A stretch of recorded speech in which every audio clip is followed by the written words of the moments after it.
நம்ம அசால்ட்டா நினைக்கிற சின்ன விஷயங்கள் தான் பெரிய பெரிய பிரச்சனைகளுக்கெல்லாம் காரணமாவே வருது. சின்ன முள்ளு குத்திருச்சுன்னு நம்ம அப்பயே விட்டுருந்தோம்னா நமக்கு சீல் பிடிச்சி காலே சில பேருக்கு எடுக்கிற நிலைமை கூட வந்திருக்கு. ஆனா அதே முள்ள உடனே அப்புறப்படுத்தினவங்க அந்த பாதிப்புல இருந்து பாதுகாத்து சேஃபா இருக்கவங்களும் இருக்காங்க. அதனால பாத்தீங்கன்னா நம்ம எந்த அளவுக்கு நம்மளை கவனிக்கிறோம், நம்ம வீட்டை கவனிக்கிறோம் அப்படிங்கிறதையும் நம்ம பார்த்துக்கணும்.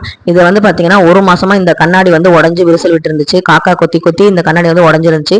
இதனால எனக்கு அவங்க வண்டியில போகும்போது எனக்கு கொஞ்சம் பயமா தான் இருக்கும். ஏன்னா கண்ணாடி பாத்தீங்கன்னா நேர்மறை ஆற்றல முட்கரைக்கும், விரிசல் உள்ள கண்ணாடினா எதிர்மறை ஆற்றல அதிகமா கிரகிக்கக்கூடியது. அதனாலதான் உடைந்த கண்ணாடி வளையல், உடைந்த கண்ணாடி பொருட்கள்லாம் வீட்டுல வச்சுக்க கூடாதுன்னு சொல்லுவாங்க. அப்படிப்பட்ட அந்த கண்ணாடியை மாத்தாம இருக்குங்கன்னு சொல்லி நான் திட்டிக்கிட்டே இருந்து இப்பதான் ஒரு வழியா மாத்தினாங்க. இப்பதான் எனக்கு கொஞ்சம் நிம்மதியா இருக்கு. ஏதோ மனசுல இருந்த பாரமே குறைஞ்ச மாதிரி இருந்துச்சு. ஏன்னா பாத்தீங்கன்னா நம்ம டிராவல் பண்ணும்போது நல்ல தேவதைகளும் கூட வருவாங்க, துர்தேவதைகளும் வருவாங்க. அப்படி இருக்கும்போது நல்ல தேவதைகள் நம்ம கூட வர்றதுக்காக தான் நம்ம போகும்போது விபூதி வச்சுக்கிறோம், எலுமிச்சம்பளம் வண்டியில ஏற்றி நம்ம சாமி கும்பிட்டு கிளம்புறோம். இந்த மாதிரி விஷயங்கள் பண்றோம். இந்த துர்தேவதைகளுக்கு எது ஈஸியா இருக்கும் அப்படின்னு பாத்தீங்கன்னா கண்ணாடி விரிசல் இருந்தா அது மூலமா நமக்கு ஏதாவது ஒரு பிரச்சனையை உண்டாக்குவாங்க. அது மட்டும் இல்லாம உடைந்த கண்ணாடி அபசகுனமானது, அதை மாத்துறது ரொம்ப ரொம்ப நல்லது. இந்த தகவல் உங்களுக்கு பிடிச்சிருந்தா லைக் பண்ணுங்க. தேங்க்யூ.